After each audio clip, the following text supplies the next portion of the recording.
Bonjour à tous, j'espère que vous allez bien. Moi, ça va, Dieu merci.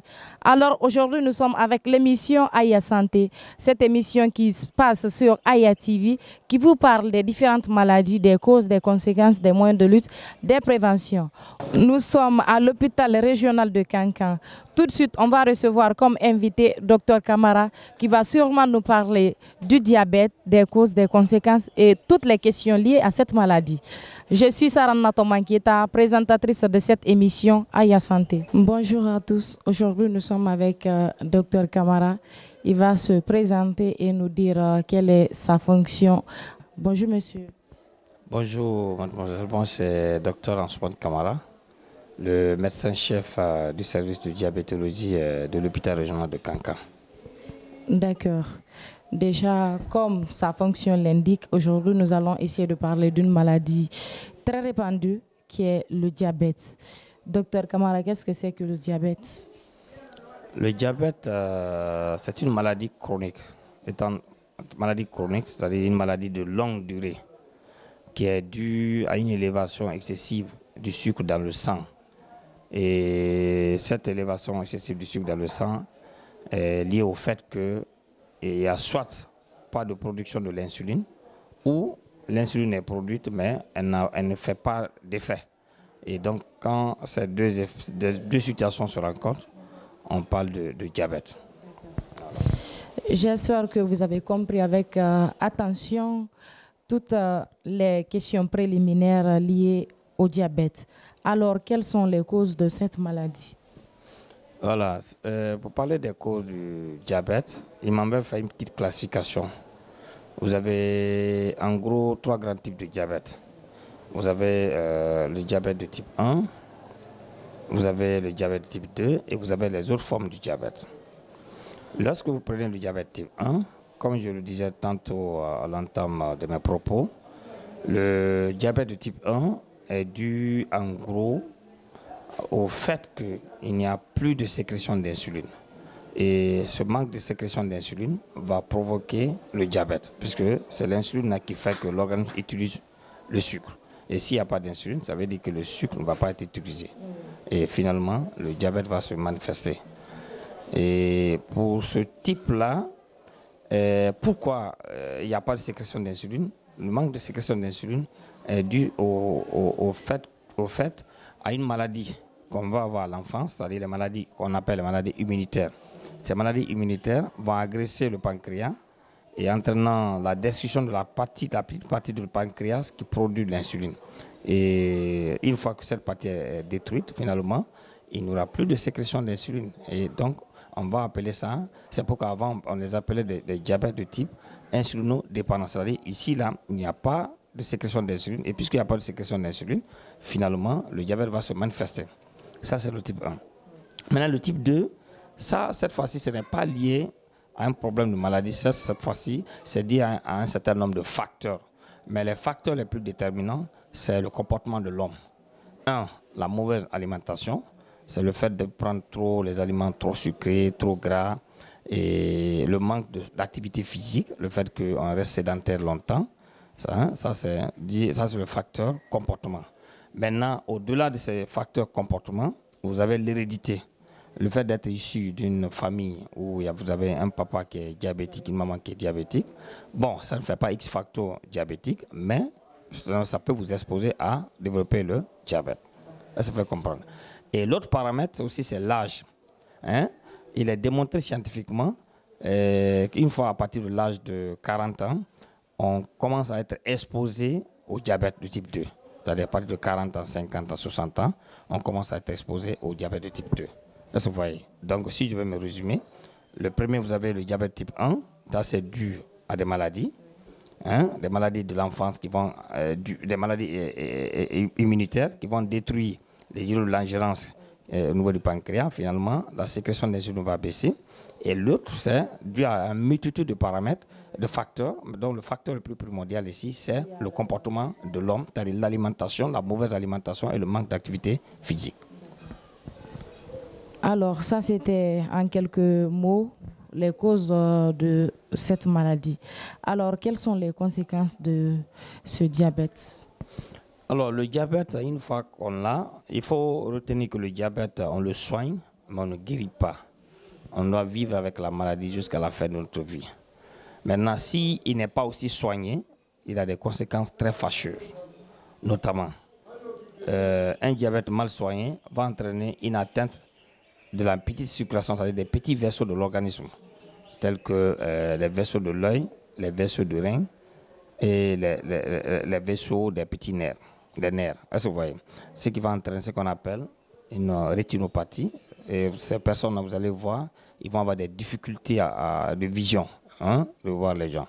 Et par rapport aux complications néphrologiques, vous allez voir que ces personnes-là vont développer finalement une insuffisance rénale.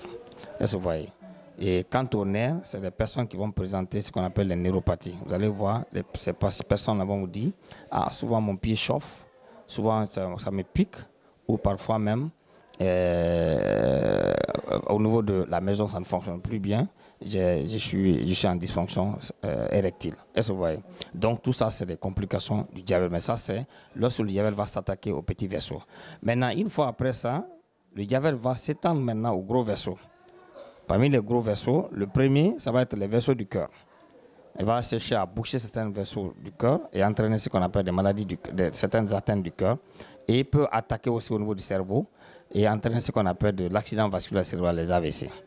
Et ensuite, au niveau du pied, des membres inférieurs, il peut boucher certaines grosses artères du membre inférieur. Et c'est pourquoi, généralement, quand ces diabétiques ont de la plaie ne guérit pas parce qu'il n'y a plus d'apport de nutriments. Parce que l'articulation, comme la circulation est bloquée à cause du fait que le sang ne vient pas correctement. Donc ça, en gros, ce sont ces complications qui peuvent être vécues de façon chronique par rapport au diabète. Maintenant, il y a les complications aiguës. Ça, c'est des complications qui surviennent quelques jours, quelques mois, quelques semaines, après qu'on soit malade, lorsqu'on n'est pas soigné. Notamment, il y a l'acidocétose. Elle est la plus redoutable parce que là, elle tue si elle n'est pas gérée à temps. Vous avez le coma hypersmolaire, vous avez aussi l'hypoglycémie.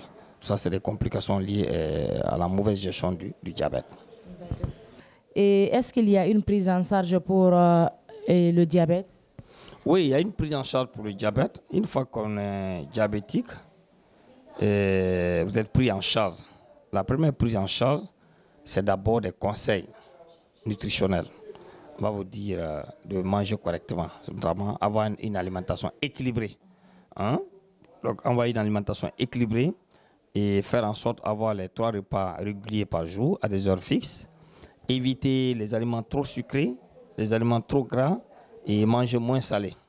Et se réhydrater beaucoup. Et prendre un fruit après chaque repas. Et dans chaque repas, faire en sorte qu'il y ait des légumes dans le repas. Donc ça, c'est le premier conseil qu'on va vous donner. Et aussi, l'autre conseil qu'on va donner, c'est par rapport à l'activité physique. On va vous demander de bouger, de ne pas rester tout le temps assis. Notamment, lorsque vous allez au service, vous pouvez parfois garer votre voiture, garer votre moto, parfois faire à pied le chemin de retour pour la maison et laisser la moto ou la voiture dans les mains d'une autre personne, pourvu que vous puissiez bouger, vous puissiez transpirer. Et aussi, surtout pour nos dames, les ménages à la maison constituent une opportunité d'activité physique, le fait de faire des ménages à la maison. Et au-delà de ça, nous les hommes aussi, lorsqu'on rentre un peu plus tôt et qu'on a un peu plus de temps, on peut aller à la marche. Vous allez à la marche, ça c'est extrêmement important pour pouvoir gérer le diabète. Voilà. Ok, donc les préventions. Bon, comme moyen de prévention du diabète, alors c'est la promotion d'une bonne alimentation, manger moins sucré, moins salé, moins gras, prendre beaucoup d'eau et faire de l'activité physique. Ça, il n'y a pas plus de conseils que ça. Et le diabète, c'est une maladie redoutable, puisque d'abord, c'est une maladie chronique, c'est une maladie qui est invalidante et c'est une maladie qui tue. Donc, il vaut mieux le prévenir. Voilà. Et la prévention est très simple. Il suffit d'avoir une bonne alimentation et faire de l'activité physique.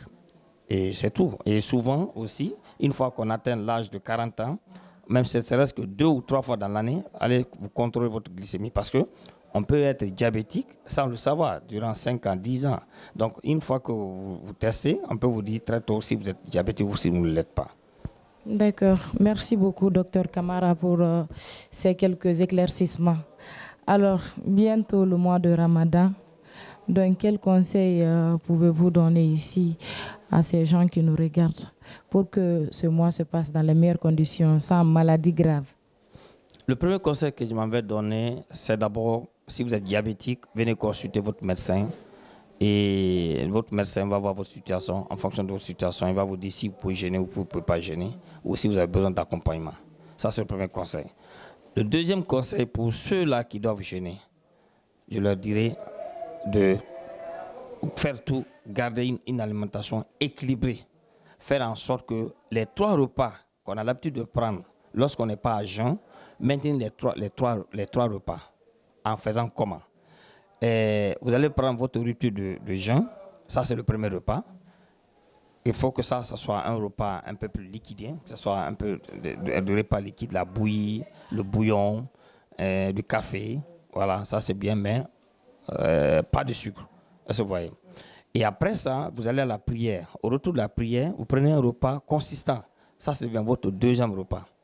Et ça va être autour de 21h, 22h. Maintenant, le matin, il faut tout faire vous réveiller le petit matin. Vous allez manger à l'aube. C'est extrêmement important. Ça va être le troisième repas. Donc, faites tout, maintenez ça. L'autre chose aussi, vous réhydratez. Il faut vous réhydrater. Surtout, ça coïncide à une période de chaleur. L'être humain, en général, il est recommandé de boire entre 1,5 litre à 2 litres d'eau. Si on peut aller au-delà, c'est très bon. Et en faisant par jour, et en faisant comment? Entre la rupture du jeûne et l'aube, chaque fois que vous avez une petite occasion de boire de l'eau, vous allez prendre de l'eau. Mais il ne faut pas prendre une grosse quantité d'eau en un trait. Non. Vous prenez des petites quantités à chaque moment jusqu'au petit matin. Ça fait que vous êtes bien hydraté et vous n'allez pas être gêné par rapport à l'alimentation. Donc, ce sont ces premiers conseils. Et évitez les aliments sucrés, les boissons sucrées pendant ce carême-là. Quand vous prenez des aliments trop sucrés, ça va augmenter votre soif. Et ça va vous fatiguer, ça va perturber votre glycémie et finalement, vous risquez d'avoir des problèmes. Et l'autre dernier conseil que je vais ajouter, ne forcez pas. Lorsque vous jeûnez et que vous constatez que vous avez des malaises, vous constatez que vous avez trop soif, vous constatez que vous êtes trop fatigué, il vaut mieux faire la rupture. Il vaut mieux faire la rupture, il ne faut pas forcer. Et normalement, un diabétique qui décide de jeûner doit être surveillé. Chaque fois que vous constatez des petits changements en vous, vous devez vous contrôler votre glycémie. Donc, en jeûnant, faites en sorte que vous ayez une petite machine avec vous pour pouvoir contrôler souvent votre glycémie. C'est extrêmement important. Et ne forcez pas. Dès que vous trouvez que la glycémie est inférieure à 0,70, il faut rompre le jeûne. Ou lorsque vous trouvez que la glycémie dépasse 2,50 grammes à n'importe quel moment de la journée, il faut rompre le jeûne. Donc, ce sont ces quelques conseils que je peux dire à ceux-là qui veulent jeûner, qui sont diabétiques.